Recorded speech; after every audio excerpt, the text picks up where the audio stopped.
Hello इस platform I am Vinay Rajput and आज मैं बायोलॉजी पे लास्ट क्लास में मैंने आपको बताया था ना क्लोरोप्लास्ट के ऊपर। तो क्लोरोप्लास्ट में मैंने आपको बता दी है चीजें, और जो लोग वीडियो देख रहे हैं, माइटोकॉन्ड्रिया हो गया, क्लोरोप्लास्ट हो गया। आपको याद होगा मैंने सेल पढ़ाया था।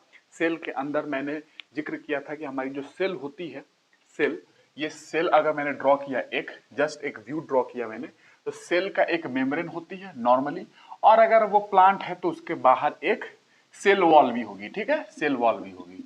ठीक है, ये आपको पता है, मैंने बताया है बार बार कि कोशिका भित्ति भी होगी अगर वो प्लांट सेल है। और नॉर्मल हम लोग सेल बात करते हैं तो सेल मेम्ब्रेन तो हर किसी में होगा, चाहे वो प्लांट हो चाहे एनिमल हो। ठीक है, या फंजाई हो, कवक हो, तो ये सेल मेम्ब्रेन होती है, सेल मेम्ब्रेन। और प्लांट सेल होगा तो सेल वॉल भी होगा, कोशिका भित्ति भी होगी। तो सेल मेम्ब्रेन के अंदर आए हम लोग तो एक न्यूक्लियस दिखा था, न्यूक्लियस, इसके अंदर क्रोमोसोम था, सब कुछ बता दिया मैंने। और यहाँ पे एक फ्लूइड भरी हुई है जिसको साइटोप्लाज्म, कोशिका द्रव्य बोलते हैं। ठीक है, ये सब जिक्र है। और इसी साइटोप्लाज्म में माइटोकॉन्ड्रिया हमने डिस्कस कर लिया, प्लास्टिड होते हैं जिसमें हम लोगों ने leucoplast, chromoplast and chloroplast discuss कर लिया। उसके बाद लाइसोसोम डिस्कस करेंगे, गोल्जी बॉडी डिस्कस करेंगे, जितनी रिक्वायर्ड है आपके एग्जाम में, लाइसोसोम, गोल्जी बॉडी डिस्कस करेंगे। उसके बाद अगर बात करें राइबोसोम के बारे में डिस्कस करेंगे, एंडोप्लाज्मिक रेटिकुलम डिस्कस करेंगे, रफ वाली, स्मूथ वाली क्या प्रोड्यूस करती है इसकी डिस्कशन करेंगे। अंदर घुसेंगे, क्रोमोसोम की स्टडी करनी है, क्रोमोसोम क्या है, कैसे डीएनए से बने, थोड़ा बहुत आपको मॉडल, किसने मॉडल दिया था, न्यूक्लियोसोमल मॉडल, वो नाम जानना है। बट आज मैंने आपको बोला था लास्ट क्लास में कि आपको सेल मेम्ब्रेन के बारे में थोड़ा सा जानकारी और चाहिए, सेल मेम्ब्रेन के बारे में या सेल वॉल के बारे में। ठीक है, अगर प्लांट सेल है तो सेल वॉल भी होगा, फंजाई है तो काइटिन का सेल वॉल होता है, प्लांट में भी सेलुलोज का सेल वॉल होता है। तो क्या है और क्या होती है उसके अंदर में, सिर्फ इतना ही नहीं है, और भी चीजें हैं। तो थोड़ी सी जानकारी रिक्वायर्ड आपको है एग्जाम में, उतना मैं आपको देता हूं। कोशिश करूंगा कि कम से कम मैं आपको उतनी अंडरस्टैंडिंग दे दूं ताकि आपको समझ में आ जाए ये दो फीलिंग, ये सेल मेम्ब्रेन और ये सेल वॉल, इसकी फीलिंग आपको मिल जाए। ठीक है, तो सेल मेम्ब्रेन तो हर कोशिका में होगी, बिना सेल मेम्ब्रेन का कोई कोशिका नहीं होगा। लेकिन एक सेल वॉल जो है वो एनिमल सेल को छोड़ के प्लांट कोशिका में, पादप कोशिका बोलते हैं जिसे, और उसको फंगस कोशिका में, फंजाई जिसको बोलते हैं, कवक में, कुछ बैक्टीरिया में सेल वॉल हो जाता है, कुछ प्रोटिस्टा होते हैं उसमें भी सेल वॉल होते हैं। तो इनमें कुछ सेल वॉल होता है, और बात उसके साथ में सेल मेम्ब्रेन भी होगी उसके अंदर में। ठीक है ना, सेल मेम्ब्रेन तो होगी होगी, बिना सेल मेम्ब्रेन का कोई सेल नहीं होगा। सेल वॉल आप जानते हो कि कुछ कोशिकाओं में है, जैसे पादप है, फंजाई है, ऐसे। तो ये मैं आज आपको सेल वॉल, थोड़ा सा सेल मेम्ब्रेन आपको समझा देता हूं आपको। ठीक है, cell wall and cell membrane जितनी रिक्वायर्ड है आपको, मैंने बताया था लास्ट क्लास में, मैं आपको कुछ बताऊंगा जरूर सेल वॉल के बारे में और सेल मेम्ब्रेन के बारे में। ठीक है, तो थोड़ा बहुत आप नोट कर लो। देखिए सेल वॉल जो है उसकी अगर बात करें सेल वॉल के बारे में, तो सेल वॉल जो अगर मैं लिखूं सेल वॉल, तो सेल वॉल क्या है आपको समझ में आ रही होगी। वॉल नाम है, वॉल। अगर कोई घर का दीवार है, कोई घर का दीवार है तो वॉल ही तो है एक तरीके से ना, वॉल। तो क्या कर रहा है, बाहर से अंदर किसी चीज को, ऐसे चीज जो सेल में, हमारे रूम में सही नहीं है, जरूरत नहीं है उसका आना, वो सही साबित नहीं होगा अगर हमारे रूम में आ जाए। उसी तरीके से हमारे कोशिका में अगर वो चीज ढुक जाए, बाहर से कोई बैक्टीरिया कुछ भी चीज ढुक जाए, तो वो सही नहीं होगा सेल के लिए। तो सेल वॉल भी होती है पादप कोशिकाओं में, और बोलो फंजाई में, और बोलो कुछ प्रोटिस्टा में। ठीक है, प्रोटिस्ट जगत में होती है। ठीक है, तो प्रोटेक्शन वगैरह की बात है तो क्या है, इट इज आउटर है, ये आउटर बाहरी होती है, आउटर होती है, रिजिड होती है, दृढ़ होती है, प्रोटेक्टिव होती है, प्रोटेक्शन देती है, सपोर्टिव होती है, सपोर्ट करती है, एंड सेमी ट्रांसपेरेंट कवरिंग है of plant cell. Plant cell में हो सकता है, फंजाई में हो सकता है, बैक्टीरिया में हो सकता है, और कुछ प्रोटिस्ट भी होते हैं उनमें भी हो सकता है। तो इसको डिफाइन करेंगे, it is outer rigid, it is outer, बाहर में है। आपने देखा सबसे बाहर में सेल वॉल है, उसके बाद सेल मेम्ब्रेन है, उसके अंदर फिर प्रोटोप्लाज्म यानी कि साइटोप्लाज्म है। ठीक है, तो इट इज आउटर, बाहरी है, रिजिड है, दृढ़ है, आउटर है, बाहरी है, रिजिड है, दृढ़ है, प्रोटेक्टिव है, प्रोटेक्टिव, प्रोटेक्शन दे रहा है, प्रोटेक्टिव, सपोर्टिव है, सपोर्ट कर रहा है। देखते जाए क्या सपोर्ट कर रहा है, सपोर्टिव। तो आपने समझा, आउटर है, बाहर से है सेल वॉल, कोशिका भित्ति, प्रोटेक्शन दे रहा है, सपोर्टिव है, semi transparent covering of plant cell, semi transparent, transparent पूरा नहीं है, सेमी ट्रांसपेरेंट कवरिंग है, कवरिंग एक तरीके से आप समझ ही रहे हो, कवर करके रखा हुआ है। कवरिंग ऑफ किस किस कोशिकाओं में होगा, प्लांट कोशिका में होगा, यस। एनिमल में होगा नहीं, सेल वाल एनिमल में नहीं होगा, प्लांट सेल में होगा, फंजाई में होगा, कवक में बोलते हैं, कवक बोलते हैं, पादप कोशिका में होगा, बैक्टीरिया में होगा, जीवाणु में होगा, बैक्टीरिया में होगा, एंड सम प्रोटिस्टा, कुछ प्रोटिस्टा में होंगे। प्रोटिस्टा किसको बोलते हैं? एक कोशिकीय यूकैरियोट्स, यूनिसेलुलर यूकैरियोट्स को प्रोटिस्ट बोलते हैं। जैसे कि एग्जांपल के तौर पे आप अमीबा जानते हो, पैरामीशियम जानते हो।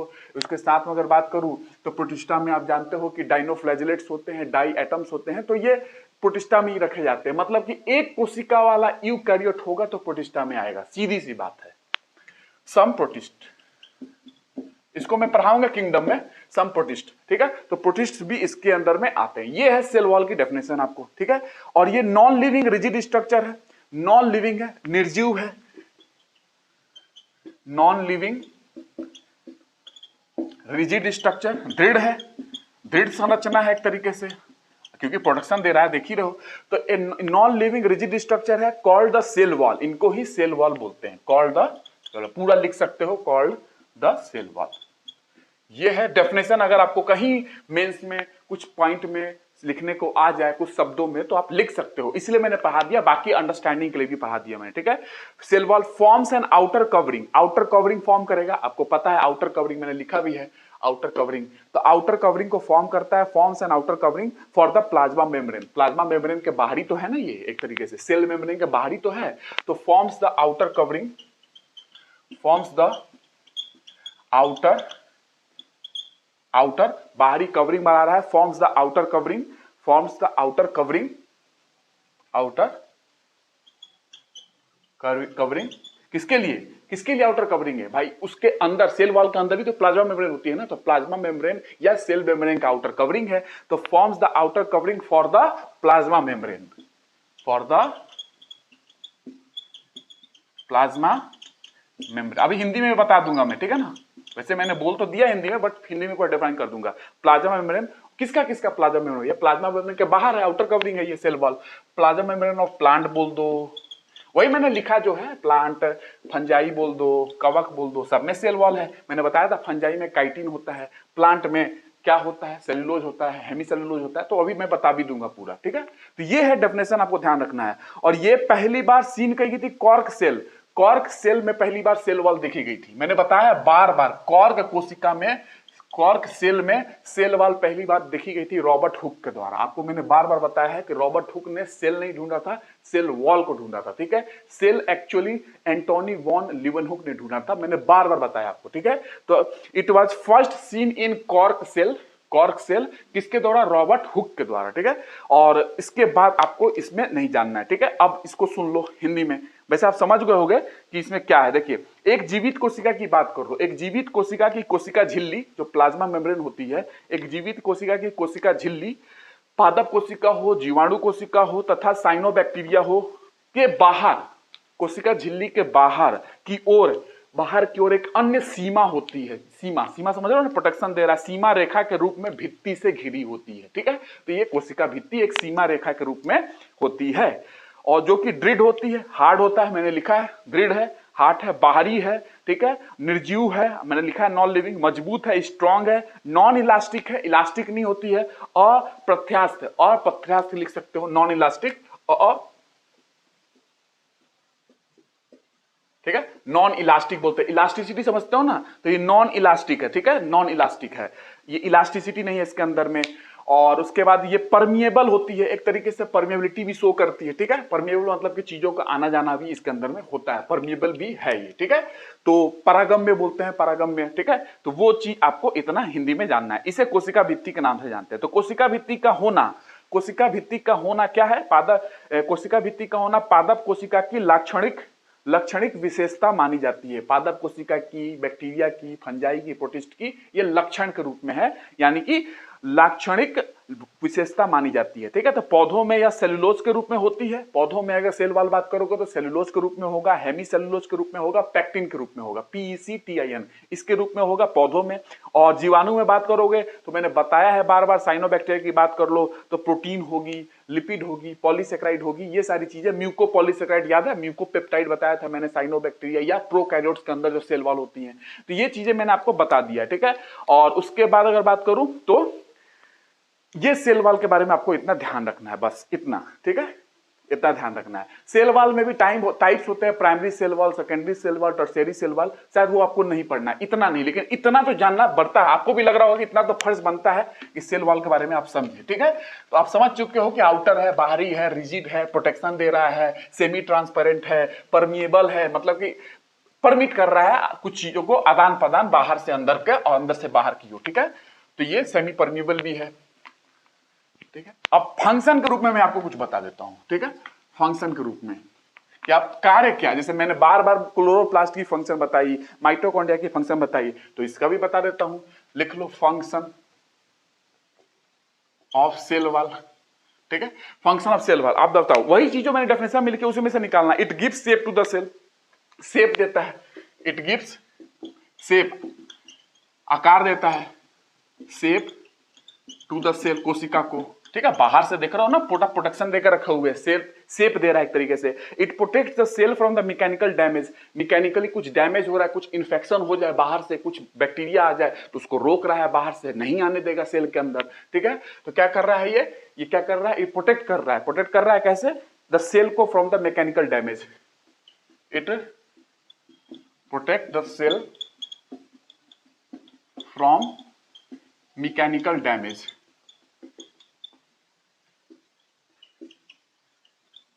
ठीक है। मैकेनिकल डैमेज एंड इन्फेक्शन वगैरह से। मैकेनिकल डैमेज मतलब कि कुछ आपने जैसे कि कुछ रगड़ा रगड़ी कर रहे हो आप जाके किस चीज से, तो उससे भी तो प्रोटेक्ट कर रहा है ना, हार्ड होता है ये, तो मैकेनिकली डैमेज से रोक रहा है, इन्फेक्शन से रोक रहा है, ठीक है ना। मैकेनिकल का मतलब समझ रहे हो ना, फिजिकली आप जाके कोई चीज जैसे कि आप डंडे से रगड़ रहे हो, चाहे उसमें काटने की कोशिश कर रहे हो, तो वो आपको एक रेजिस्टेंस जरूर देगा, ठीक है, क्योंकि वो सेल वॉल है, पहले सेल वॉल से आपको लड़ना पड़ेगा तभी अंदर घुस सकते हो कोशिका के अंदर, ठीक है। तो सेल वॉल की बात है ये, ठीक है। उसके बाद बताओ, it also helps in cell to cell interaction, से एक कोशिका का दूसरे कोशिका से इंटरेक्शन कैसे होगा, एक कोशिका है सेल वॉल है, फिर दूसरा कोशिका है सेल वॉल है, तो इंटरेक्शन करना है, दोनों में बातचीत करना है, फ्लो करना है आयंस का या मॉलिक्यूल्स का अगर आदान प्रदान करना है तो कैसे होगा, तो it also helps in cell to cell interaction, cell to cell interaction में सहायता करता है। इट आल्सो हेल्प्स इन, सहायता करता है सेल टू सेल इंटरेक्शन, ठीक है।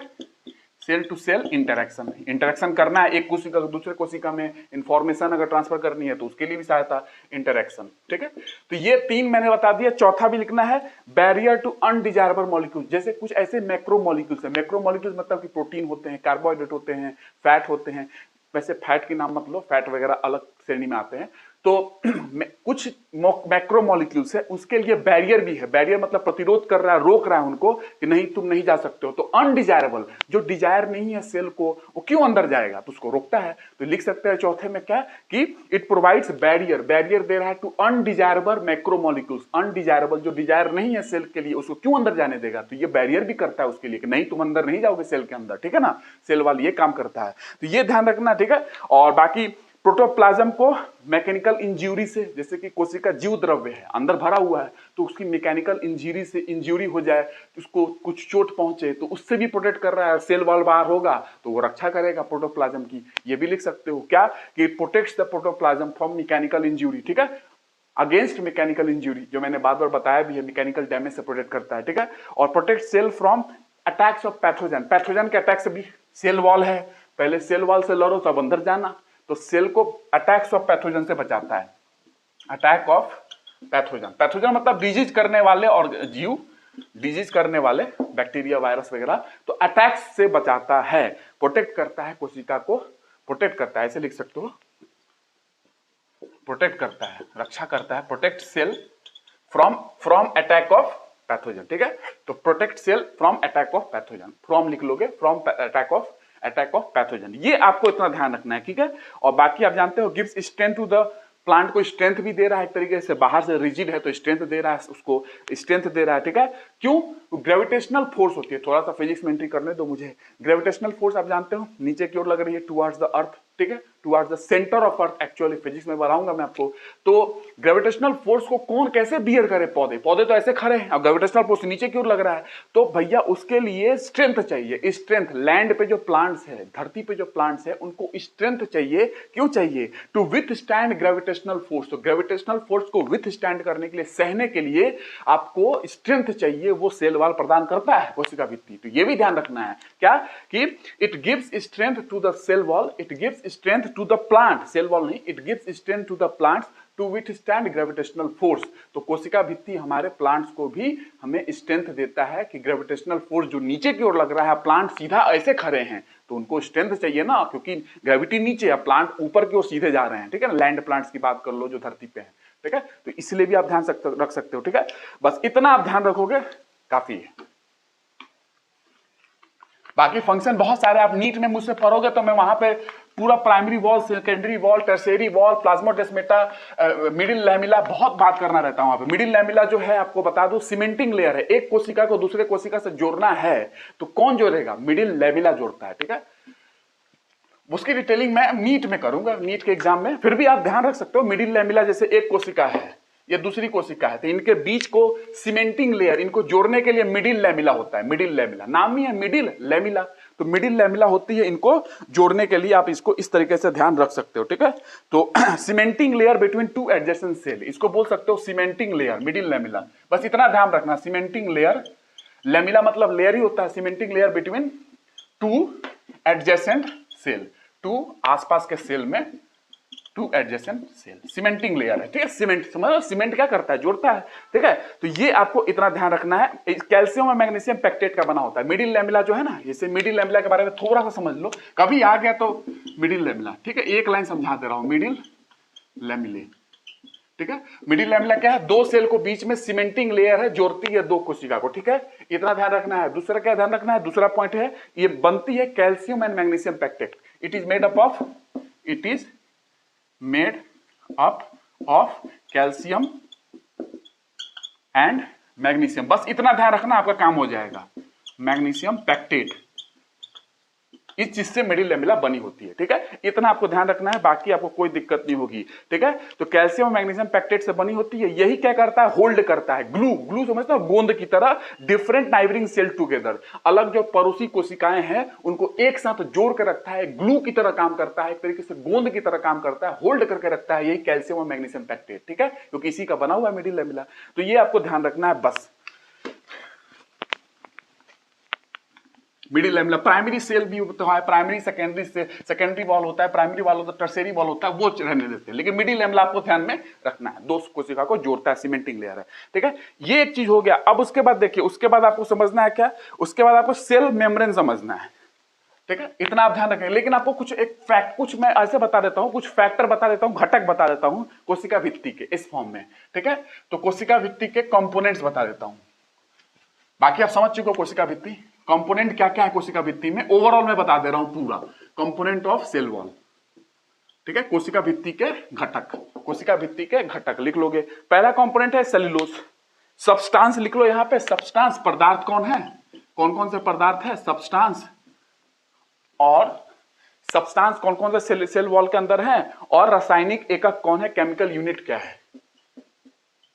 केमिकल यूनिट, रासायनिक एकक किस चीज से बनी है, यही मतलब है। क्या केमिकल यूनिट जुड़ के सब्सटेंस, ये पदार्थ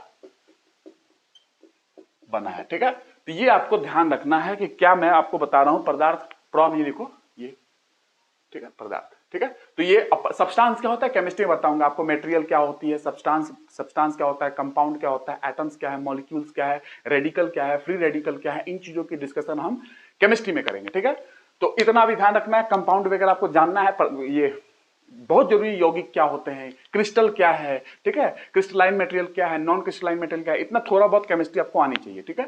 तो ये मैं आपको बताऊंगा। और एटॉमिक मॉडल वगैरह थोड़ा समझ लोगे आप कि एटॉमिक मॉडल्स क्या हैं, जैसे कि डाल्टन एटॉमिक मॉडल क्या है, रदरफोर्ड का मॉडल क्या है, थॉमसन वाली क्या है। पहले थॉमसन आई थी, उसके बाद रदरफोर्ड आई है, रदरफोर्ड की आई है, ठीक है। उसके बाद बोर्स मॉडल सबसे इंपॉर्टेंट है। बोर्स मॉडल से बहुत सारा डिस्कशन हो जाती है। फिर बोर्स मॉडल भी फेल हुई थी, उसमें भी कुछ कमियां थी। फिर श्रोडिंगर वेव इक्वेशन आई थी, तो श्रोडिंगर आज भी चलती है, वो आपको डिस्कस नहीं करूंगा, लेकिन बोर्स वाला थोड़ा जान लोगे, थोड़ा थॉमसन वाली जानकारी ले लेना, आपको थोड़ा रदरफोर्ड के बारे में जान लोगे, अल्फा पार्टिकल की स्कैटरिंग वाली, ठीक है। तो ये चीजें मैं आपको बताऊंगा, ठीक है। इसमें भी डिस्कशन केमिस्ट्री में होगी। अभी देख लिए कंपोनेंट ऑफ सेल वॉल में मैंने cellulose, hemicellulose, pectin, lignin, cutin, ठीक है। सेल्यूलोज ये होता है, आप जानते हो सेल वॉल के अंदर। हेमी सेल्यूलोज ये भी मैंने बताया था। तो सेल्यूलोज किस चीज से बनते हैं ये अब बताने वाला हूं, उसका यूनिट क्या है, ठीक है। मैंने पढ़ा भी दिया सेल्यूलोज वैसे आपको, ठीक है। पैक्टिन, लिग्निन, क्यूटिन, और क्या होना चाहिए बताओ। सेल्यूलोज हो गया, hemicellulose, pectin, lignin, cutin हो गया, और क्या होना चाहिए इसमें, आपको क्या लग रहा है, ठीक है। मिनरल वगैरह नहीं होगा क्या, बिना मिनरल का होगा। मिनरल की डिपोजिशन भी होती है, मिनरल डिपोजिशन, मिनरल्स वगैरह डिपॉजिट होते हैं सेल वॉल में, मिनरल डिपोजिशन, ठीक है। मिनरल डिपॉजिट बोल दो या मिनरल डिपोजिशन बोल दो, ठीक है। तो ये हो गया, सेल्यूलोज लिख लोगे, हिंदी में सेल्यूलोज ही बोलेंगे।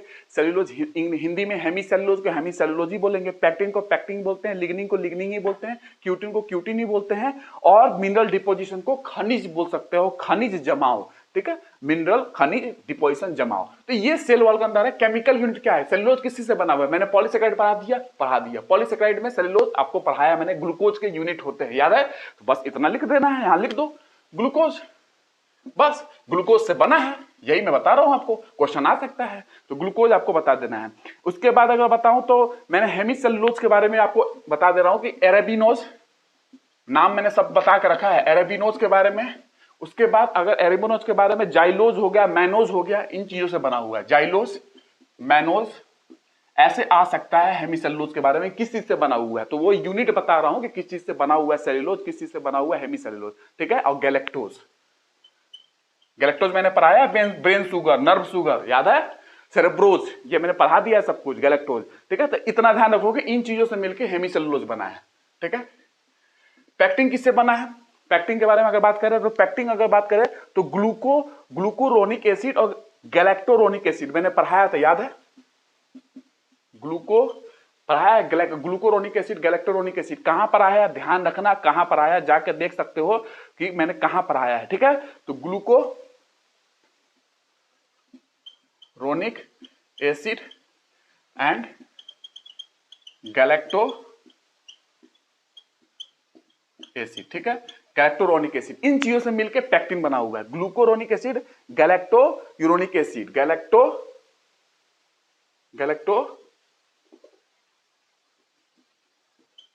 गैलेक्टोयूरोनिक एसिड, ठीक है। और ग्लूकोरोनिक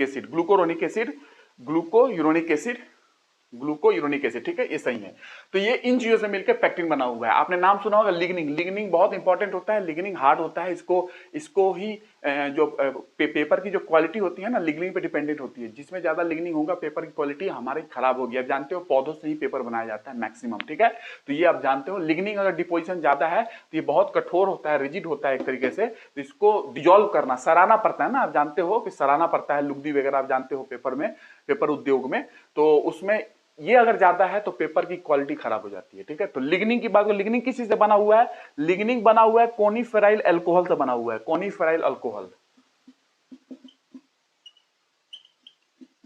ये यूनिट है जिन चीजों से बना हुआ है लिग्निन, ठीक है। तो ये ध्यान रखना है। क्यूटिन की बात करें, क्यूटिन किस चीज से बना हुआ है, तो क्यूटिन फैटी एसिड से बना हुआ है, ठीक है।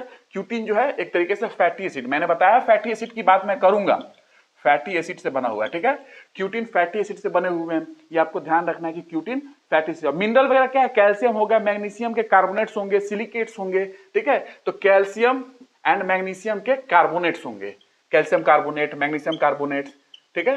एंड सिलिकेट्स होंगे, ठीक है। सिलिकेट्स, सिलिका समझते हो ना, सिलिकेट्स, ये आपको मिनरल के फॉर्म में मिल जाएंगे। तो ये है सेल वॉल के अंदर पदार्थ, और किस चीज से वो पदार्थ बने हुए हैं, ग्लूकोज से बना सेल्यूलोज, एरेबिनोज, जाइलोज, मैनोज, गैलेक्टो से बना हेमी सेल्यूलोज, पेक्टिन से ग्लूकोरोनिक एसिड, गैलेक्टोरोनिक एसिड से मिलकर बना है पेक्टिन, लिग्निन बना है कोनिफेराइल अल्कोहल। लिग्निन के डिपेंड करती है, लिग्निन के ही अमाउंट में कितना लिग्निन है किसी पौधे में, सेल वॉल में, तो डिपेंड करता है कि पेपर की क्वालिटी कैसी होगी। जितना ज्यादा लिग्निन होगा उतना पेपर की क्वालिटी खराब होगी, और बहुत डिफिकल्ट भी हो जाता है हमें पेपर को बनाना भी, ठीक है। क्योंकि चीजें ये डिफिकल्ट है क्योंकि हार्ड होता है, जानते हो, ठीक है ना।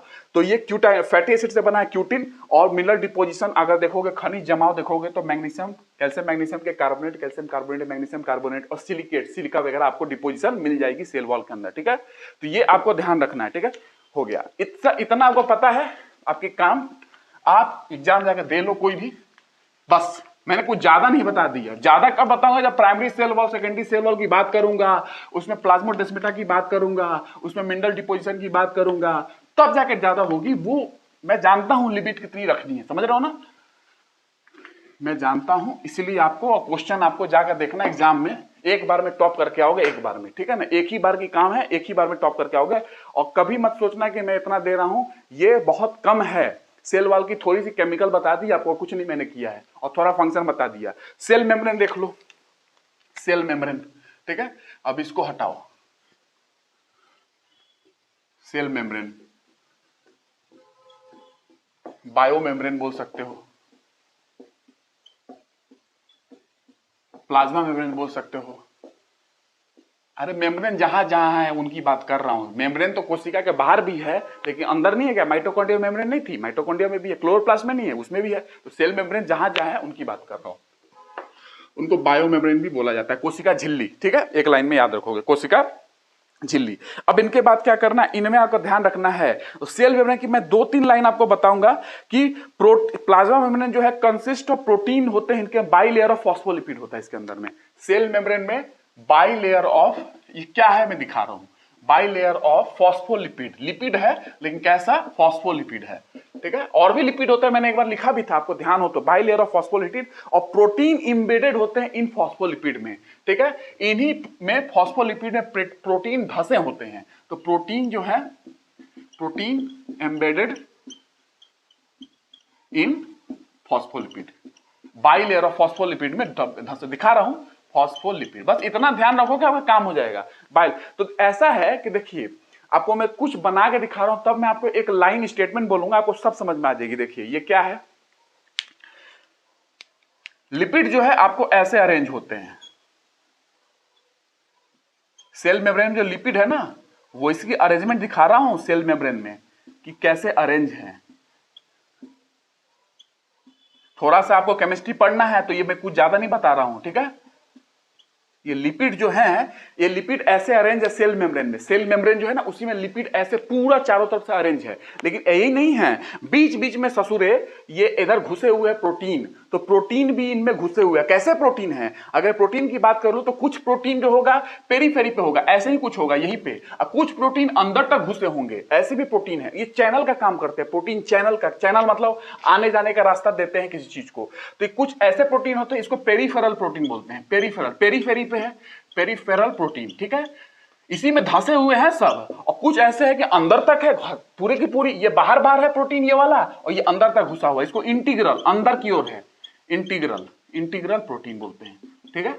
ये भी अंदर की ओर धंसा हुआ। तो ऐसे इस बाई लेयर ऑफ फॉस्फोलिपिड है, ये फॉस्फोलिपिड है, इसके बीच बीच में आपको प्रोटीन धंसे हुए मिलेंगे, कुछ बाहर मिलेंगे तो पेरिफेरल प्रोटीन, कुछ अंदर की ओर धंसे मिलेंगे तो इंटीग्रल प्रोटीन। ये है प्लाज्मा मेम्ब्रेन की थोड़ी सी कहानी। तो इसको आप ऐसे समझ सकते हो कि प्रोटीन जो है फ्लोट कर रहे हैं, प्रोटीन जो है फ्लोट कर रहे हैं इन a sea of phospholipid. Phospholipid का पूरा सागर है, फॉस्फोलिपिड का सागर में प्रोटीन जो है फ्लोट कर रहा है। जैसे कि सागर में आइसबर्ग फ्लोट करता है, सागर में आइसबर्ग फ्लोट करता है ना, उसी तरीके से सागर यहाँ पे क्या है, यहाँ पे सी है, प्लाज्मा मेम्ब्रेन में क्या है, फॉस्फोलिपिड, यानी लिपिड यहाँ पे सी है, और उस सी में प्रोटीन जो है ये फ्लोट कर रहे हैं, उसी में फ्लोट कर रहे हैं। जैसे कि सागर में क्या फ्लोट करता है, आइसबर्ग फ्लोट करते हैं, उसी तरीके से यहाँ पे लिपिड के अंदर क्या फ्लोट कर रहा है, लिपिड के अंदर, फॉस्फोलिपिड के अंदर प्रोटीन फ्लोट कर रहे हैं। तो इस तरीके से दिखने में लगता है। तो proteins are floating in a sea of phospholipid, ये लिख सकते हो, प्रोटीन्स आर फ्लोटिंग, फ्लोट कर रहे हैं इन ए सी ऑफ फॉस्फोलिपिड। ये बहुत बड़ा स्टेटमेंट है, ठीक है, ये इतना ध्यान रखना। तो ये आपको समझ में आ जाएगा। जैसे आप जानते हो कि सागर में, समुद्र में आपको आइसबर्ग फ्लोट करते हैं। किसी को याद है, किसी को कॉन्सेप्ट पता है ज्योग्राफी का, तो आपको इस क्वेश्चन पूछता हूं कि आप जानते हो टाइटैनिक घटना हुई थी, तो टाइटैनिक घटना में नॉर्थ पोल से आइसबर्ग आ रहा था, वो टकराया सी से, तो वो घटना हुई टाइटैनिक घटना, लेकिन नॉर्थ से आ रहा था। तो नॉर्थ से सी बर्ग तो क्या आइसबर्ग तो पहुंच जाते हैं, ठीक है, नॉर्थ से आइसबर्ग हमारे कंटिनेंट की ओर पहुंच जाते हैं ऊपर से रसिया से होते हुए, लेकिन साउथ से जो चलते हैं अंटार्कटिका ओर से जो आइसबर्ग चलते हैं वो क्यों नहीं पहुंच पाते हैं हमारे पास इधर कंटिनेंट के पास। साउथ से बात कर रहा हूं, सदर्न हेमिस्फीयर से, अंटार्कटिका से जब आइसबर्ग चलेंगे तो क्यों नहीं पहुंच पाते हैं हमारे पास इधर कॉन्टिनेंट के पास। नॉर्थ वाले तो पहुंच जाते हैं, साउथ वाले नहीं पहुंच पाते हैं। इसका रीजन आपको एक करंट है, साउदर्न हेमिस्फीयर में जाओगे उधर एक करंट चलती है, आप उस करंट का नाम बताएंगे तो वो करंट ही रिस्पॉन्सिबल है कि वहां से जो चलती है आइसबर्ग वो करंट में फंस जाती है, वहीं पे घूम घूम के रह जाती है, वहीं पिघल जाती है और आगे नहीं पहुंच पाती है जहां कंटिनेंट हमारे हैं, ठीक है, साउथ से। लेकिन नॉर्थ वाले पहुंच जाते हैं, इसलिए टाइटैनिक घटना जानते हो। तो कौन सी करंट है किसी को पता हो तो बताना, अदरवाइज मैं ज्योग्राफी में आऊंगा तो करंट बनती कैसे ये भी क्लियर करूंगा, ठीक है। तो ये इतना ध्यान रखना। ये आपको सेल मेमोरी की कॉन्सेप्ट मैंने क्लियर कर दी। आपको अगर और कुछ कंपोनेंट बता दूंगा इसमें भी क्या क्या है, पूरा याद मत रखना, लेकिन ये लाइन इतना याद रखना, ठीक है। सेल मेम्ब्रेन में फॉस्फोलिपिड है, ऑरेंज है, ठीक है। और फॉस्फोलिपिड मैंने बताया ना हाइड्रोफोबिक हाइड्रोफिलिक एंड होते हैं, वो आपको जानना नहीं है। जैसे मैंने ये बताया था ना, सुन ही लो यार, थोड़ा सा सुन लो, थोड़ा तो केमिस्ट्री आप में है, थोड़ा बहुत आप सुन सकते हो, जनरल साइंस आपका पोर्शन है, ठीक है, पढ़ाऊंगा भी मैं तो वहां पे, ठीक है। देखो फॉस्फोलिपिड यहाँ पे है, ये आप समझ रहे हो फॉस्फोलिपिड है। फॉस्फोलिपिड में क्या होगा, यहाँ पे फॉस्फोलिपिड में आपको डिपोजिशन होगी किसकी, प्रोटीन की, बीच बीच में आपको मिल जाएगा। तो ये बाई लेयर ऑफ लिपिड हो गया, ये बाई लेयर है लिपिड का, बाई लेयर, दो लेयर है लिपिड का, बाई लेयर ऑफ लिपिड, ठीक है। लिपिड मतलब फैट, फैट वसा की बात कर रहा हूं, ठीक है। ये हाइड्रोफिलिक, ये बाहर जो है हाइड्रोफिलिक एंड है, हाइड्रोफिलिक, हाइड्रोफिलिक, हाइड्रोफिलिक एंड, और ये जो बीच वाले हैं ये हाइड्रोफोबिक है, हाइड्रोफोबिक। आप जानते हो फैट वगैरह पानी में डिजॉल्व नहीं होता, हाइड्रोफोबिक एंड। तो फैट जो है पानी से दूर भागेगा, यहां सेल के अंदर तो पानी है तो कहता नहीं नहीं मैं पानी उधर साइड नहीं रहूंगा, मैं अंदर के साइड रहूंगा, हाइड्रोफिलिक, फिलिक, हाइड्रोफोबिक का मतलब, हाइड्रो मतलब पानी, फोबिया मतलब डर, पानी से डर रहा है। हाइड्रोफिलिक मतलब, हाइड्रो मतलब पानी, फिलिक मतलब लव, लविंग है, पानी से लविंग है ये, ठीक है। तो वो बाहर की ओर रहता है, और हाइड्रोफोबिक जो पानी से डर रहा है वो रीजन अंदर की ओर होता है, ठीक है। तो इसको इस तरीके से समझ सकते हो कि हाइड्रोफोबिक हाइड्रोफिलिक एंड है। तो पोलर हेड जो आउटसाइड होगा, बाहर की ओर होगा, इनर पार्ट में हाइड्रोफोबिक टेल होगा। ये टेल है ना, पूंछ टाइप का, ये टेल है, ये पोलर हेड है, ठीक है। तो ये बाहर की ओर है पोलर हेड सेल मेम्ब्रेन में, और ये अंदर की ओर है टेल, ठीक है। क्योंकि ये पानी से डरता है तो पानी से भाग जाता है दूर, ठीक है, इसलिए हाइड्रोफोबिक मैंने लिखा है। इस तरीके से अरेंजमेंट है, पोलर हेड और ये टेल है, हाइड्रोफिलिक हाइड्रोफोबिक एंड, ठीक है। तो ये बाहर होगा, ये बाहर के सेल मेम्ब्रेन का बाहर पोर्शन होगा, ठीक है, और ये अंदर का पोर्शन है, ठीक है। तो इतना आपको ध्यान रखना है कि बाई लेयर ऑफ लिपिड कैसे अरेंज है। Polar head towards outer side, ये आउटर साइड में होगा, लिख लो toward outer side, toward outer side, ठीक है, आउटर साइड में होगा, ये इनर साइड में होगा। टेल रीजन जो है वो इनर पार्ट में, हाइड्रोफोबिक टेल जो है ये इनर पार्ट में होगा। क्यों? क्योंकि हाइड्रोफोबिक या फैट जो है पानी से डरते हैं, एक तरीके से पानी से दूर भागते हैं, इसलिए हाइड्रोफोबिक बोला जा रहा है, डिजॉल्व नहीं होते ना, तो इसीलिए तो जानते हो इमल्सिफिकेशन कराना पड़ता है। इमल्सिफिकेशन कराऊंगा डाइजेशन में फैट का, ठीक है ना, बाइल जूस वगैरह आएगी, बाइल साल्ट आएगी, आपको पता होगा, वो मैं कराऊंगा आपको, इमल्सिफिकेशन बताऊंगा। तो ये चीज आप ध्यान रखोगे।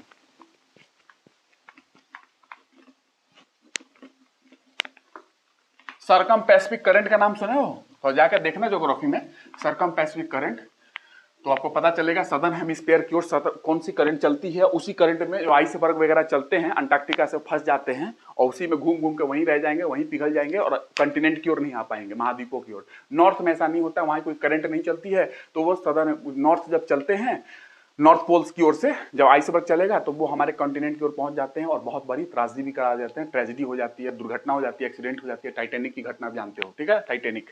तो ये हो गया, इतना आपको जाता है। कंपोजिशन ऑफ बायोमेम्ब्रेन की बात करते हैं, ठीक है, कंपोजिशन ऑफ बायोमेम्ब्रेन, कंपोजिशन इसकी बात कर लो। कंपोजिशन किस चीज से बना हुआ है, कंपोजिशन, ठीक है, बस इतना रख लो।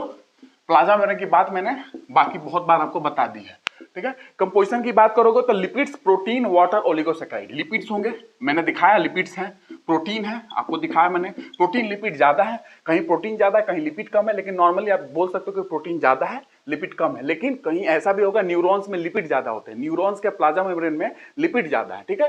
बट आरबीसी के प्लाज्मा मेम्ब्रेन में red blood corpuscles, red blood cell बोलना सही नहीं है, रेड ब्लड कॉर्पसल्स बोलेंगे। क्यों बोलते हैं मैं बताऊंगा आपको जब आरबीसी पढ़ाऊंगा। लिपिड, प्रोटीन, प्रोटीन आपको कहां मिलेगा ज्यादा, प्रोटीन कहाँ ज्यादा मिलेगा? आरबीसी के अंदर प्रोटीन ज्यादा होते हैं, ठीक है। आरबीसी के अंदर देखोगे तो प्रोटीन आपको ज्यादा मिलता है, 52% के आसपास प्रोटीन होते हैं आरबीसी में, आरबीसी के मेम्ब्रेन में, ठीक है। इस मेम्ब्रेन में, आरबीसी के मेम्ब्रेन में, आरबीसी एक सेल है ना, तो आरबीसी के मेम्ब्रेन में प्रोटीन ज्यादा होता है, लगभग 52% के आसपास, 40% के आसपास लिपिड होता है। लेकिन वही न्यूरॉन्स के मेम्ब्रेन में चले जाओगे तो न्यूरॉन्स में लिपिड ज्यादा होता है, प्रोटीन कम होता है उसके कंपैरिजन में। तो ये बहुत वेरिएबल है, लेकिन ओवरऑल बोल सकते हो ठीक है प्रोटीन ज्यादा है लिपिड कम है। लेकिन मैंने कॉन्सेप्ट बताया है ये वेरिएबल है, हर सेल में अलग अलग हो सकता है इनका प्रोटीन लिपिड का जो बात किया जा रहा है, ठीक है ना। तो प्रोटीन लिपिड की बात में ये वाटर हो गया, पानी होगा, ओलिगोसैकेराइड, यस मैंने पढ़ाया है, इसीलिए तो मैं आज बताया आपको कि ओलिगोसैकेराइड वाला मैंने आपको पढ़ा दिया है। लिपिड पढ़ाऊंगा मैं, फॉस्फोलिपिड होगा, ग्लाइकोलिपिड होगा, स्टेरॉल्स होगा, मैंने आपको बता दिया है। फॉस्फोलिपिड बताया था एक बार, ठीक है। फॉस्फोलिपिड, ग्लाइकोलिपिड, स्टेरॉल्स और क्या फॉस्फोलिपिड। अब थोड़ा सा समझा दूं क्या? लिपिड समझाऊंगा आपको, फैट वगैरह समझाऊंगा। फॉस्फोलिपिड में है कि लिपिड प्लस फॉस्फोरस, इसमें लिपिड है फॉस्फोरस है, इसलिए फॉस्फोलिपिड बोला गया। ग्लाइकोलिपिड में क्या है कि ग्लाइको मतलब कार्बोहाइड्रेट है और लिपिड मतलब फैट, तो लिपिड प्लस कार्बोहाइड्रेट से बना हुआ है ग्लाइकोलिपिड। और स्फिंगोलिपिड्स भी होते हैं, एक तरीके से लिख लो स्फिंगो लिपिड्स, ठीक है। लिपिड पढ़ेंगे हम लोग, कार्बोहाइड्रेट पढ़ चुके हैं, थोड़ा सा कार्बोहाइड्रेट और बताऊंगा और बाकी हम लोग आगे बढ़ जाएंगे, ठीक है। लिपिड्स वगैरह प्रोटीन वगैरह पढ़ना अपने को, ये हो गया। अब प्रोटीन में क्या है? प्रोटीन बहुत टाइप के होते हैं, फाइबरस प्रोटीन है, फाइबर के फॉर्म में है, ग्लोब्यूलर प्रोटीन है, स्ट्रक्चरल प्रोटीन है, कैरियर प्रोटीन है, रिसेप्टर प्रोटीन है। इस तरीके से प्रोटीन बहुत सारे पाए जाते हैं सेल मेम्ब्रेन पे, ठीक है। तो कैरियर प्रोटीन लिख लो, ये आपने नाम नहीं सुना होगा लेकिन लिख लो। कैरियर प्रोटीन जानते हो ना, ऑक्सीजन कैरी करती है ना, हेमोग्लोबिन वगैरह आपने नाम सुना है ना, वही कैरी करना, ऑक्सीजन को कैरी करना, इसलिए कैरियर प्रोटीन, ठीक है। प्लाज्मा मेम्ब्रेन में आपको अलग कैरियर प्रोटीन आपको मिल जाएगी, ठीक है। तो कैरियर प्रोटीन के फॉर्म में होती हैं। और उसके बाद अगर बात कर लूं तो यहां पर रिसेप्टर होगा। रिसेप्टर जानते हो? रिसेप्टर वगैरह जानते हो? रिसेप्टर आपने सुना नहीं होगा, स्टेरॉयड हार्मोन्स वगैरह होते हैं, आप जानते हो स्टेरॉयड हार्मोन। तो स्टेरॉयड हार्मोन वगैरह जो होते हैं वो कुछ रिसेप्टर पे काम करते हैं। कोई रिसेप्टर होता है, रिसेप्टर ग्रुप ऑफ सेल्स होते हैं जो कि हार्मोन्स के लिए प्रभावित होते हैं, इन्फ्लुएंस होते हैं हार्मोन्स से, ठीक है। हार्मोन्स उस पर एक्ट करता है उस रिसेप्टर पे, ठीक है। तो ये प्रोटीनेशियस हार्मोन के रिसेप्टर जो होते हैं प्लाज्मा मेम्ब्रेन के होते हैं। प्लाज्मा मेम्ब्रेन पे प्रोटीनेशियस हार्मोन के रिसेप्टर, जो प्रोटीन के बने हुए हार्मोन होते हैं, वो हार्मोन किसी रिसेप्टर पे जाके ही काम करेगा, ठीक है, हर जगह काम नहीं करता है। तो ये समझ में आ जाएगी, धीरे धीरे मैं समझाऊंगा आपको कि कोई भी हार्मोन है बॉडी की तो कहीं भी जाके वर्क नहीं कर देगा। अगर हार्मोन कुछ निकला है, एंटी डायरेटिक हार्मोन निकला है, वैसोप्रेसिन निकला है, तो किडनी में ही काम करेगा, बाकी जगह काम नहीं करेगा हार्मोन। उसकी रिसेप्टर किडनी में है, वो किडनी में जाएगा वो हार्मोन वैसोप्रेसिन, तब जाके वो किडनी में वर्क करेगा। यानी कि कोई भी हार्मोन कहीं भी बॉडी में वर्क नहीं करने लगता है, उसके लिए रिसेप्टर वहां पे है, वहीं पे जाके वर्क करेगा। तो उसी की बात कर रहा हूं कि रिसेप्टर्स वगैरह होते हैं। जैसे प्रोटीन के हार्मोन जो बने होते हैं, प्रोटीनेशियस हार्मोन जो होते हैं, कैटेकोलामीन्स जिनको बोलते हैं, प्रोटीनेशियस हार्मोन के जो रिसेप्टर होते हैं वो प्लाज्मा मेम्ब्रेन पे होते हैं। प्लाज्मा मेम्ब्रेन पे ही वो रिसेप्टर पाए जाते हैं। प्रोटीनेशियस हार्मोन जो प्रोटीन के बने हुए हार्मोन होते हैं उनकी बात कर रहा हूं। स्टेरॉयड हार्मोन भी होते हैं। स्टेरॉयड के हार्मोन के जो रिसेप्टर होते हैं, जैसे स्टेरॉयड्स के बने हुए हार्मोन, जैसे टेस्टोस्टेरोन आप जानते हो, एस्ट्रोजन जानते हो, तो स्टेरॉयड्स के बने हुए जो हार्मोन होते हैं उनका जो रिसेप्टर है वो साइटोप्लाज्म में मिलता है, साइटोप्लाज्म में, कोशिका द्रव में, और तो और न्यूक्लियस के अंदर भी होते हैं, न्यूक्लियस के अंदर। तो मैंने बताया ना रिसेप्टर जो हैं वो हर जगह बॉडी में है। अब कौन सा हार्मोन, जैसे कि मैंने बताया कि कुछ हार्मोन है उसके रिसेप्टर किडनी में है, तो किडनी में ही वो जाके हार्मोन वर्क करेगा, बाकी ब्लड में कहीं भी घूमता रहेगा, कहीं कुछ नहीं करेगा। किडनी में जहां पहुंचा, जहां उसका रिसेप्टर मिला, उसी पे एक्ट करना स्टार्ट कर देगा, हर जगह एक्ट नहीं कर सकते हैं। तो इसीलिए प्रोटीन के बने हुए हार्मोन का जो रिसेप्टर होता है वो प्लाज्मा मेम्ब्रेन पे होता है, इसलिए मैंने वो बोला। लेकिन जैसे कि प्रोटीन के अलावा आप जानते हो कि स्टेरॉयड्स के भी हार्मोन बनते हैं। तो स्टेरॉयड्स के जो हार्मोन होते हैं उसका जो रिसेप्टर है कि वो हार्मोन किस अपने रिसेप्टर को ढूंढेगा कि कहां मेरा रिसेप्टर है, तो वो हार्मोन का जो रिसेप्टर है साइटोप्लाज्म में होता है, नहीं तो न्यूक्लियस के अंदर भी होता है, ठीक है। न्यूक्लियोप्लाज्म आप जानते हो ना, तो इस तरीके से आप समझ सकते हो। मैंने समझाया, बाकी लगे रहो, समझा दूंगा सारा, ठीक है। बने रहिए साथ में, समझा दूंगा। ये सारी चीजें बहुत डिफिकल्ट है, मैं तो बस समझा दी आपको। डिफिकल्ट मतलब बहुत आपके एग्जाम के हिसाब से लोग पढ़ाते नहीं है, मैं थोड़ा समझा। ये फिजिक्स आपको बायोलॉजी की फील लाएगा कि हार्मोन्स एक्ट कहां करते हैं। हार्मोन्स के रिसेप्टर होते हैं बॉडी के हर पार्ट पे, हर हार्मोन जो है उसका अपना अपना रिसेप्टर है बॉडी के पार्ट में, हर जगह वर्क नहीं कर देगा वो हार्मोन। हर जगह वर्क नहीं करता है, वो रिसेप्टर होते हैं वहीं पे जाके एक्ट करता है हार्मोन। जो हार्मोन का एक्शन है वो रिसेप्टर पे होता है, तो उसकी रिसेप्टर बॉडी में है हर जगह। जैसे कि वैसोप्रेसिन एक हार्मोन है जो कि एंटी डायरेटिक हार्मोन है, मूत्र रोधी हार्मोन है, मूत्र जो पेशाब है उसको रोकता है, ज्यादा पानी बाहर नहीं जाने देता है टॉयलेट के माध्यम से, उसकी हार्मोन की जो रिसेप्टर है वो किडनी में है, बाकी कहीं जगह नहीं है, तो वो किडनी में ही जाके काम करेगा हार्मोन, क्योंकि रिसेप्टर वहां पे है। तो यही मैंने बताया है कि कुछ प्रोटीन के बने हुए रिसेप्टर्स होते हैं, प्रोटीन के बने हुए हार्मोन होते हैं, उनका जो रिसेप्टर है वो कहां खोजेगा, उसका रिसेप्टर बोलेगा प्लाज्मा मेम्ब्रेन मेरे पे है वो, तो प्लाज्मा मेम्ब्रेन पे रिसेप्टर उसका होता है प्रोटीन के बने हुए हार्मोन का, ठीक है। तो ये हो गया रिसेप्टर। उसके बाद देखो स्ट्रक्चरल प्रोटीन, स्ट्रक्चर का भाग होते हैं, स्ट्रक्चरल प्रोटीन बोलते हैं, संरचना का भाग है, ठीक है, ये आप जान सकते हो। बाकी वाटर होगा, बाकी मैं नहीं लिख रहा हूं, इतना काफी है आपके लिए। हेक्सोज होंगे, हेक्सोजेस, हेक्सोजेस मैंने पढ़ाया ना, हेक्सोजेस शुगर मैंने पढ़ाया ना, याद होगा, हेक्सोज मैंने पढ़ाया है, ठीक है। फ्यूकोज होगा, ये सारे ओलिगोसैकेराइड के अंदर आते हैं, ठीक है। और भी होते हैं बट इतना आप ध्यान रखना है, तो ये आपका कॉन्सेप्ट अच्छा रहेगा इससे, ठीक है। बाकी आप समझ सकते हो कि मैंने आपको क्या समझाया, ठीक है, इतना से आपका काम हो जाएगा। तो आप याद रखना कि सेल मेम्ब्रेन जो है made up of lipids, lipids के बने होते हैं, which are arranged in bilayer, bilayer में अरेंज होते हैं। बाइलेयर में मैंने बताया ना, हाइड्रोफोबिक, हाइड्रोफिलिक, उसमें वो बाइलेयर में अरेंज होते हैं, पूरा का पूरा प्लाज्मा मेम्ब्रेन बनता है, वैसे ही अरेंज होके। अब बीच बीच में प्रोटीन धंसे होते हैं, मैंने दिखा दिया आपको। और भी चीजें होती है प्रोटीन के अलावा, जैसे कि मैं बता दूं कि प्लाज्मा मेम्ब्रेन के अंदर कोशिका झिल्ली के अंदर क्या क्या इम्बेडेड होते हैं, क्या क्या धसे होते हैं। तो ग्लोब्यूलर प्रोटीन एक प्रोटीन होता है, ग्लोब्यूलर प्रोटीन। उसके बाद ग्लाइकोप्रोटीन होते हैं, वो भी धसे होते हैं। कार्बोहाइड्रेट के चेन होते हैं, उसके अंदर धसे हुए होते हैं। ग्लाइकोलिपिड उसके अंदर धसा होता है, कोलेस्ट्रॉल धसा होता है। चैनल प्रोटीन, कुछ प्रोटीन चैनल का काम करते हैं, किसी चीज का अंदर बाहर जाने के लिए चैनल प्रोटीन धसे होते हैं। पेरिफेरल प्रोटीन जो पेरीफेरी में मैंने दिखाया था वो भी उसके अंदर धसे होते हैं। उसके बाद इंटीग्रल प्रोटीन जो अंदर क्यों धसा होगा, इंटीग्रल मतलब अंदर क्यों धसा होगा, वो भी उसके अंदर होते हैं। ये सारे चीज प्लाज्मा मेम्ब्रेन में धसे होते हैं, एम्बेडेड होते हैं। इसीलिए मैंने बोला था ना, इसीलिए मैंने बताया कि प्लाज्मा मेम्ब्रेन क्या है, एक तरीके से ये एक सी है फॉस्फोलिपिड का, उस सी में प्रोटीन तैर रहे हैं आइसबर्ग की तरह, प्रोटीन ज्यादा है, ठीक है। इंटीग्रल प्रोटीन जो अंदर धसे हुए हैं, एक पेरिफेरल प्रोटीन जो पेरीफेरी पे है प्लाज्मा मेम्ब्रेन के, वो ऊपर की ओर है, ठीक है। इतना ध्यान रखना है आपको, ठीक है, इससे आपका काम हो जाएगा। अब देखो सेल मेम्ब्रेन की मॉडल लिख लो, बस आप काम खत्म। किसने दिया ये मॉडल, ये आपको ध्यान रखना है, साइंटिस्ट का नाम आ जाएगा, ठीक है। सेल मेम्ब्रेन का मॉडल, ये जो मैंने बताया ना कि सेल मेम्ब्रेन पे जो मैंने बताया कि प्रोटीन फ्लोट करता है as a iceberg in a sea of phospholipid, phospholipid के सी में आइसबर्ग की तरह प्रोटीन फ्लोट कर रहे हैं, ये इस टाइप का मॉडल वगैरह होती है।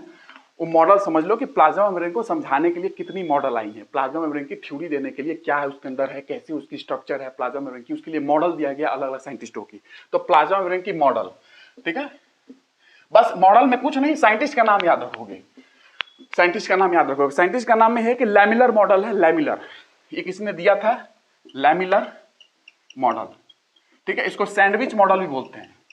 सैंडविच जानते हो ना, सैंडविच के अंदर क्या क्या धसे होते हैं, वैसी तरीके तो है एक तरीके से, मैंने बताया ना कि प्रोटीन धसा हुआ है। सैंडविच जानते हो, खाते हो, उसमें क्या क्या धसा होता है उसके अंदर डाला जाता है, सैंडविच मॉडल बोलते हैं।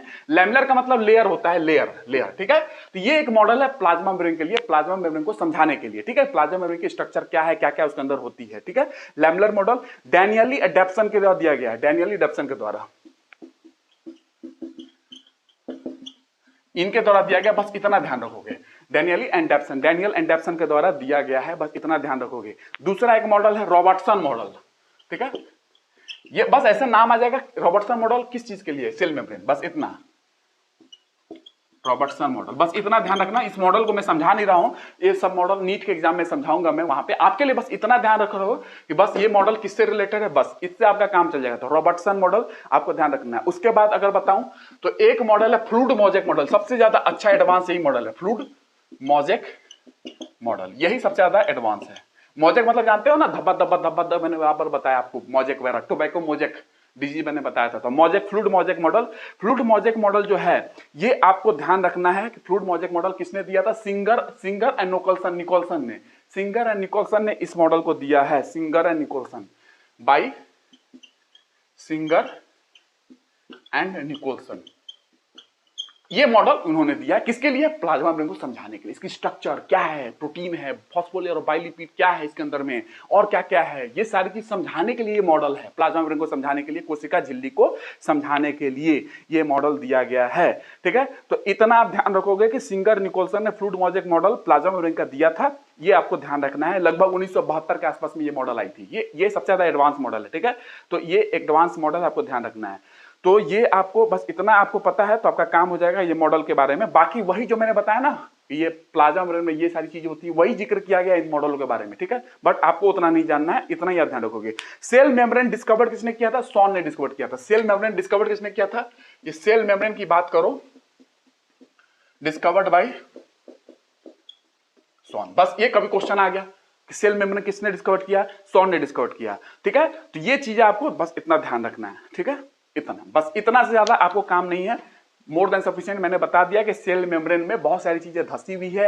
एक सी है फॉस्फोलिपिड का, उसके अंदर में आइसबर्ग की तरह प्रोटीन तैर रहे हैं, और प्रोटीन ही नहीं है उसके अंदर में, बहुत सारे चीज धसे हुए हैं सेल मेम्ब्रेन में। फॉस्फोलिपिड जो मैंने बताया, उस फॉस्फोलिपिड में बहुत सारे चीज धसे हुए, ग्लाइकोप्रोटीन है, फॉस्फोलिपिड है, कार्बोहाइड्रेट के चेन है, कार्बोहाइड्रेट के चेन नुमा, श्रृंखला नुमा उसमें धसा हुआ है। ठीक है, और उस रिसेप्टर की तरह काम करते हैं कुछ ऐसा मैंने रिसेप्टर समझाया ना। रिसेप्टर एक ग्रुप ऑफ सेल्स होते हैं जो हार्मोन के लिए वर्क करते हैं। पर्टिकुलर हार्मोन का पर्टिकुलर रिसेप्टर होता है, वहीं पे जाके हार्मोन वर्क करेगा, कहीं और वर्क नहीं करेगा बॉडी में। यही मैंने समझाया आपको। ठीक है, तो हर हार्मोन का अपना अपना रिसेप्टर होता है। कोलेस्ट्रॉल भी धसे होते हैं प्लाज्मा मेम्ब्रेन में, चैनल प्रोटीन है, पेरिफेरल प्रोटीन है, इंटीग्रल प्रोटीन है, सब धसे हुए उसके अंदर में। ठीक है ना, तो इसीलिए मैंने बताया ना कि प्रोटीन एक तरीके से ऐसा है कि आइसबर्ग है एक तरीके से प्रोटीन। और कौन सा सी है? फॉस्फोलिपिड का सी है, समुद्र, उसमें आइसबर्ग की तरह प्रोटीन तैर रहे हैं। ठीक है, यही है एक तरीके से। तो ये चीज सेल मेम्ब्रेन की बात है, और बाकी ये मॉडल है उन्हीं चीज को समझाने के लिए। ठीक है, तो ये इतना आप ध्यान रखोगे, बाकी मैंने आपको समझा दिया है पूरे अच्छे तरीके से। ह्यूमन बींग्स में मैंने बता दिया कि 52% आरबीसी में 52% लगभग प्रोटीन होता है और 40% लिपिड होता है आरबीसी के प्लाज्मा मेम्ब्रेन में। लेकिन ऐसा कभी मत सोचना कि हमेशा प्लाज्मा मेम्ब्रेन में प्रोटीन ज्यादा होगा और लिपिड कम होगा। ठीक है, ऐसा कोई जोड़ नहीं है, क्योंकि हर मेम्ब्रेन में अलग अलग सेल के अलग अलग मेम्ब्रेन में लिपिड प्रोटीन अलग अलग हो सकते हैं। जैसे कि न्यूरॉन्स में लिपिड ज्यादा होता है, प्रोटीन कम होता है। जैसे कि आरबीसी में प्रोटीन ज्यादा है तो लिपिड कम है, न्यूरॉन्स में लिपिड ज्यादा है, प्रोटीन कम है। ठीक है, ये ध्यान रखना है। तो इस तरीके से नॉर्मल आप याद रख सकते हो कि प्रोटीन एवरेज ज्यादा होते हैं, औसतन जनरल वे में आपको ध्यान रखना है जीएस पॉइंट ऑफ व्यू से, तो प्रोटीन ज्यादा होते हैं, लिपिड कम होते हैं। ठीक है, लेकिन कंटेंट मैंने आपको समझा दिया है, ये फीलिंग आपको होनी चाहिए क्या है सच्चाई। बाकी नेक्स्ट क्लास में बात करते हैं। ठीक है, क्लोरोप्लास्ट में कंप्लीट कर दिया हूं, थोड़ा सा फंक्शन और बताऊंगा। C3 C4 साइकिल जो मैंने समझाया है, ये मैं थोड़ा सा डिस्कशन उसकी डिफिनेशन दे दूंगा, और उसका यूज हम लोग फोटोसिंथेसिस में पढ़ लेंगे, और बाकी बायोम में यूज करेंगे। ठीक है ना, तो बायोम में उसको पढ़ना है, उसका थोड़ा सा है कि फोटो ऑक्सीडेशन वगैरह क्या हो रही है, चीजों की बात है बायोम में। ठीक है, तो पढ़ेंगे हम लोग बायोम में।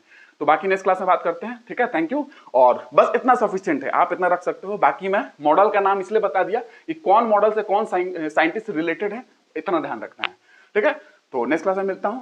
आई होप सब कुछ समझ में आया होगा, और समझ में आएगा, ध्यान से जरूर सुनना, जरूर समझ में आएगा। ठीक है, तो थैंक यू, मिलते हैं नेक्स्ट क्लास में।